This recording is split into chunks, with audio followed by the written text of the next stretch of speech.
ഉയിർപ്പ് കാലം 5-ാം ഞായർ. വിശുദ്ധ ലൂക്കാ എഴുതിയ സുവിശേഷം 10-ാം അധ്യായം 1 മുതൽ 12 വരെയുള്ള വാക്യങ്ങളുടെ വിശകലനം. 72 പേരെ അയക്കുന്നു. താൻ പോകാനിരുന്ന പട്ടണങ്ങളിലേക്കും ഗ്രാമങ്ങളിലേക്കും ഈ 2 പേരായി ദൈവരാജ്യ പ്രഘോഷണത്തിനായി അയക്കുന്ന ഭാഗമാണ് ഉയിർപ്പ് കാലത്തിലെ 5-ാം ഞായറാഴ്ചയിലെ സുവിശേഷ ചിന്ത. കൂട്ടായ്മയിലാണ് ദൈവിക പ്രവൃത്തികൾ സഫലമാവുക. കാരണം ദൈവം തന്നെ കൂട്ടായ്മയാണ്. പരിശുദ്ധ ത്രിത്വം. ആദത്തെ സൃഷ്ടിച്ചതിന് ശേഷം ദൈവം പറഞ്ഞു, മനുഷ്യൻ ഏകനായിരിക്കുന്നത് നന്നല്ല, അവന് ചേർന്ന ഇണയെ ഞാൻ നൽകും. ഉൽപ്പത്തി 2:18. കൂട്ടായി അവന് അങ്ങനെ ഹവ്വായെ നൽകി. അവൻ അവളെ നോക്കി പറഞ്ഞു, എൻ്റെ അസ്ഥിയുടെ അസ്ഥിയും മാംസത്തിൽ നിന്നുള്ള മാംസവും. അന്നു മുതൽ ഇന്ന് വരെ മനുഷ്യൻ ഒരു സാമൂഹ്യ ജീവിയായി ജീവിക്കുന്നു. ഒറ്റപ്പെട്ട മനുഷ്യൻ വലിയൊരു ദുരന്തമാണ്. 2-3 പേർ ഒരുമിച്ച് കൂടുന്നിടത്ത് ഞാൻ അവരുടെ കൂടെ ഉണ്ടായിരിക്കും. അവർ ചോദിക്കുന്ന ഏത് കാര്യവും സാധിച്ചു കൊടുക്കും. മത്തായി 18:20 എന്നൊക്കെ യേശു വാഗ്ദാനം ചെയ്യുന്നുണ്ട്. ഏത് കാര്യവും സ്ഥിരീകരിക്കാൻ 2 പേരുടെ സാക്ഷ്യം ആവശ്യമാണെന്നും പലയിടങ്ങളിലും നാം വായിക്കുന്നു. സംഖ്യ 35:30. ഇങ്ങനെ കൂട്ടായ്മയെക്കുറിച്ചുള്ള ഏറെ പരിചിന്തനങ്ങൾക്കു ശേഷം ഇന്നത്തെ വായനകളിലേക്ക് നമുക്ക് കടന്നു വരാം. ഒന്നാമത്തെ വായനയിൽ അഹറോന് കൂട്ടിന് നൽകുന്ന ഭാഗവും പുറപ്പാട് 4:10. രണ്ടാമത്തെ വായനയിൽ തോബിയാസിന് കൂട്ടായി റാഫേൽ മാലാഖയെ കൂട്ടുന്നതും നാം വായിക്കുന്നു. തോബിത്ത് 5:1. മൂന്നാമത്തെ വായനയിൽ പൗലോസ്ലീഹായുടെ മിഷൻ യാത്രയിൽ സന്തത സഹചാരികളായി കൂടെ കൂട്ടിയ ബർണബാസിനെയും മാർക്കോസിനെയും കുറിച്ച് അപ്പസ്തോല പ്രവർത്തനങ്ങൾ 12:24-25 നാം വായിക്കുന്നു. നാലാമത്തെ വായനയിലാകട്ടെ 72 ശിഷ്യന്മാരെ അയക്കുന്ന ഭാഗമാണ് നാം വായിച്ചു ധ്യാനിക്കുക. ഒറ്റയ്ക്കൊറ്റയ്ക്ക് പറഞ്ഞുവിടാതെ 2 പേരെ വീതം 36 ഗണങ്ങളായി അയക്കുന്നതിന്റെ കാരണവും ഈ കൂട്ടായ്മ ചൈതന്യം തന്നെയാണ്.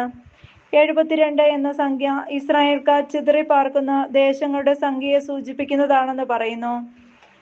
അവൻ അയച്ചത് 70 ശിഷ്യരെയാണെന്ന് ചില അലക്സാൻഡ്രിയൻ, കേസറിയൻ കൈയെഴുത്ത് പ്രതികളിൽ നാം കാണുന്നു. 70 എന്ന സംഖ്യ സീനായ് മലയിലേക്ക് ഉടമ്പടി വാങ്ങാനായി കൂട്ടിക്കൊണ്ടുപോയ 70 ശ്രേഷ്ഠന്മാരെ ഓർമ്മിപ്പിക്കുന്നു. പുറപ്പാട് 24:1. ഇതേ ദൗത്യത്തിനായി 12 അപ്പസ്തോലന്മാരെ തിരഞ്ഞെടുക്കുന്നത് ഇസ്രായേലിന്റെ 12 ഗോത്രങ്ങളെ അനുസ്മരിപ്പിക്കുന്നു. പഴയ നിയമത്തിന്റെ തുടർച്ചയാണ് പുതിയ നിയമം എന്ന് സാരം. ദൈവരാജ്യ പ്രവർത്തനം അധികാര കൈമാറ്റമല്ല എന്നും മറിച്ച് ശുശ്രൂഷ വേലയാണെന്നും ഓർമ്മിപ്പിക്കുന്ന ഭാഗമാണ് ഇന്ന് വായിക്കുന്നത്.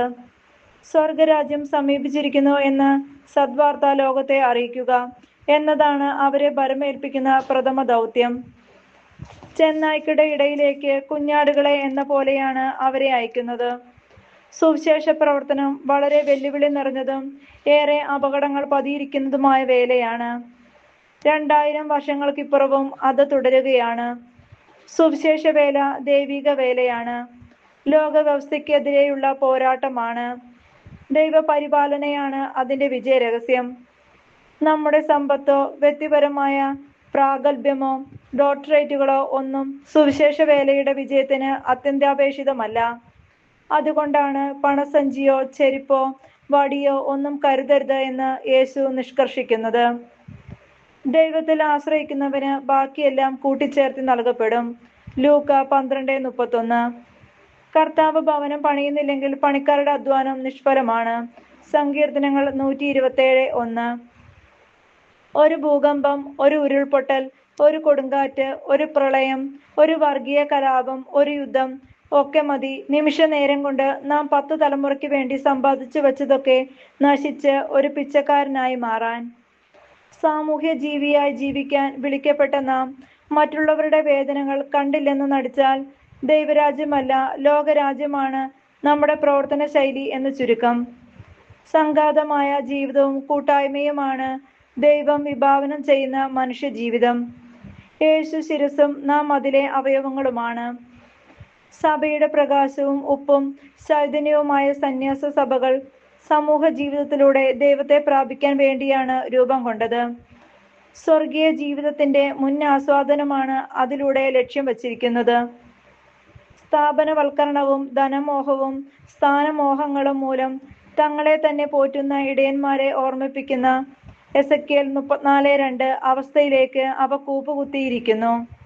കാരണം പരിശുദ്ധാത്മാവിന്റെ സ്ഥാനത്ത് അശുദ്ധാത്മാവിന്റെ നിദർശനങ്ങൾക്ക് അവർ വംശവദരായി തീർന്നിരിക്കുന്നു. സ്ലോ പോയിസൺ ആണ് സാത്താൻ കുത്തിവെച്ചുകൊണ്ടിരിക്കുന്നത്. തെറ്റിനെ ശരിയെന്ന് തോന്നത്തക്ക വിധം സഭാഗാത്രം സമൂലം അധംപതിച്ചിരിക്കുന്നു. നിങ്ങൾ ഏതെങ്കിലും വീട്ടിൽ പ്രവേശിക്കുമ്പോൾ നിങ്ങൾക്ക് സമാധാനം എന്ന് ആശംസിക്കുവിൻ. ലോകത്തിൽ സമാധാനം വിതയ്ക്കുന്നവരാകണം ക്രിസ്ത്യാനി. ആദിമ ക്രൈസ്തവ സമൂഹത്തിന്റെ മുഖമുദ്രയായിരുന്നു അവർക്കിടയിലെ സമാധാന ജീവിതം. ഇന്ന് അങ്ങനെയൊന്ന് നമുക്ക് അവകാശപ്പെടാൻ കഴിയുമോ? സമാധാനത്തിന്റെ വക്താക്കളാകേണ്ട ക്രിസ്ത്യൻ രാജ്യമായ അമേരിക്ക ചെയ്തു കൂട്ടുന്ന ക്രൂര യുദ്ധ നടപടികളാൽ ലോകം മുഴുവൻ അശാന്തിയും അസ്വസ്ഥതയും ദുരിതവും കൊണ്ട് നിറഞ്ഞിരിക്കുന്നു. ഓരോ ക്രിസ്ത്യാനിക്കും നാണക്കേടും മാനഹാനിയുമാണയാൾ. അപജയം സംഭവിച്ച ക്രിസ്ത്യൻ മൂല്യങ്ങളുടെ നമ്മുടെയൊക്കെ പതിപ്പാണ് അമേരിക്കൻ നടപടി.